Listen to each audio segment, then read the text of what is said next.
సమాజ్వాదీ పార్టీలో వర్గపోరు కాస్త సద్దుమణుగుతున్నట్లే కనిపిస్తోంది.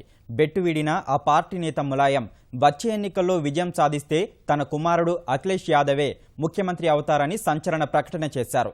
సైకిల్ గుర్తు కోసం సోమవారం ఢిల్లీలో ఎన్నికల సంఘంతో సమావేశమై లక్నో తిరిగి వచ్చిన ములాయం తన సోదరుడు శివపాల్ యాదవ్ తదితరులతో చర్చించిన అనంతరం ఈ విషయాన్ని వెల్లడించారు. అఖిలేషే తమ ముఖ్యమంత్రి అని, పార్టీ ఐక్యంగా ఉందని, చీలిపోయే ప్రసక్తే లేదని ములాయం స్పష్టం చేశారు.